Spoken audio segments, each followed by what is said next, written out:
So basically, we're gonna redeem Isabella. That's actually pretty cool. So this is the apotheosis sort of storyline that they're gonna try to make.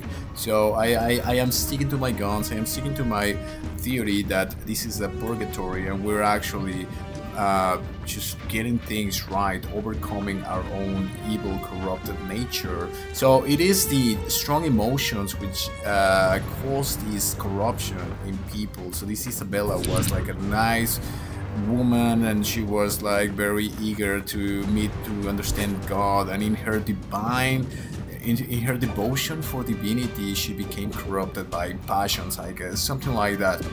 But there's a way to overcome it, and it has to do with my connection with her, like mentally, because she's trying to possess me somehow. So this connection is what will allow me to gather into her thoughts and free her soul. So the game, in a way, is putting forward a more interesting aspect of it, which is the mental side, which is the emotional side. It is these emotions that cause the negativity. And now, just to push it beyond the lore a little bit here, because this actually ties beyond the lore. This is the research that I do. Yes, I talk here about the Mitraic mysteries, and I talk about the UFOs and these beings and so on and so forth, and these different dimensions, and how you can connect to the different dimensions, how there's life outside, and how there are quantum processes in the brain that go outside into the larger consciousness system, which is the quantum field, or if you may call it the ether that Nikola Tesla talked about.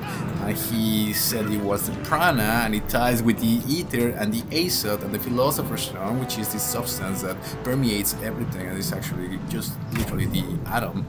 But in any case, at the end of the day, when these people go into these altered states of consciousness, either through psilocybin, DMT, near-death experiences, out-of-body experience, they meet these beings in the heavens, which are the light beings, and so on and so forth.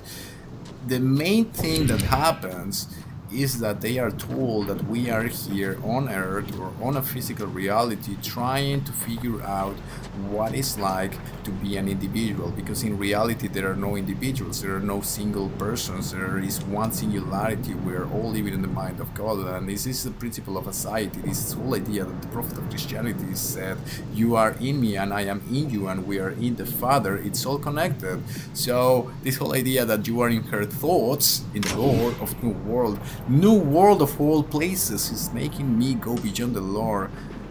God have mercy. So you have her ideas in you, and you're gonna be able to get into her emotions and sort of overcome them. Now, even yesterday I was talking about some of the other research that I'm doing. I'm going deeper into the near-death experiences and looking into the life review, and going on with this idea that we are in other people's thoughts. When people go into a live review, they see everything that they've done in their lives, and they see every little scene, and it's this whole idea that your life flashes in front of your eyes. Well, it's actually real. People experience it in different ways. But the most important thing about that is that people feel what others felt with their actions, and it can be something as simple as an interaction with a cashier, or something super random like that. People go back in their life reviews after they died, after they have a heart attack, and they meet light beings, and they go into a cosmic realm, and they have a life review. They feel what the others felt. Not only that, they sometimes follow the lives of others. And Google this. I'm not bullshitting around. Google near-death experience. Actually, going to a site called NDERF, which is Near-Death Experience Foundation for Research, something like that. Jeffrey Long, Dr. Jeffrey Long, with his book Evidence of the Afterlife, is one of the most important books that you could read right now.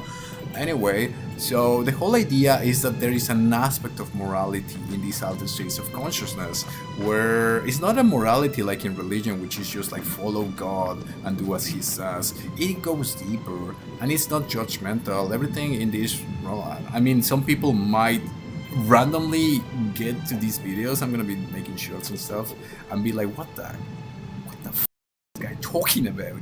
But yeah, Google it. It's a real thing. It's a real phenomenon, and it's positive. It's not negative. It's like they feel love, and they feel like a lot of like this devotion, these religious ecstasies, and they meet the real God, and the real God is never judgmental, and the real God is never evil, it's never like the God of the Bible. It's actually a super positive experience, and we seem to be living in a positive universe. So when this happens, people are simply revisiting their life and seeing what they did in their lives, and they are their own judges.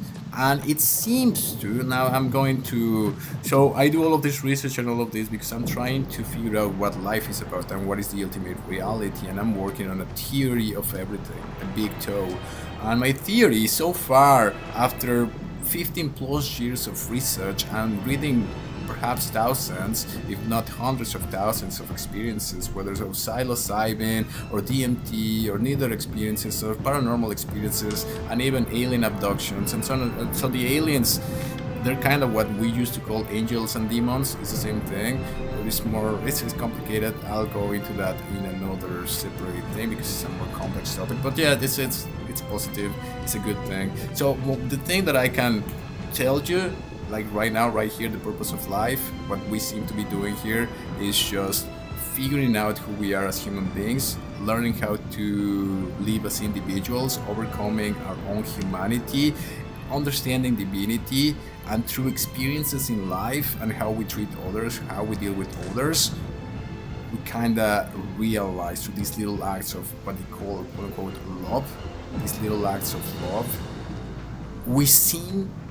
So God is singularity, God is all, God is everything, God is non-physical. So he made these experiments where he becomes the animals and he becomes human beings and he becomes incarnated, and he's trying to be an individual, and he's trying to be an individual human through you and me. And this is why the prophet of Christianity said our purpose is to glorify the Father, because he is living through all of us. So he kind of wants this experiment to work of individuality, and this has to do with Carl Jung's process of individuation. He was onto something.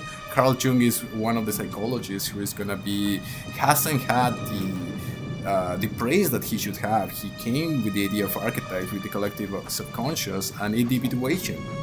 This individuation seems to be the game of God. God is doing this through all these worlds and through our planet Earth and so on and so forth. So we're basically an experiment from God. And he's kind of looking at it, and the angels or aliens or whatever you may call them are looking at it, and they're kind of helping us. And through psilocybin and through near-death experiences, we're seeing this, and it speaks to us through the ancient Mitraic mysteries of the Romans, and through ancient religions, and through NDEs, and through video games, and through fantasy, and so on and so forth. This is why I become such a nerd about this thing, and this is just another medium to spread the message. So yeah.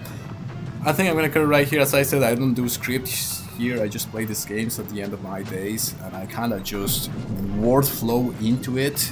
If somebody catches these random videos, and maybe go Google these things, Google NDEs, Google psilocybin, Google the Mitraic mysteries.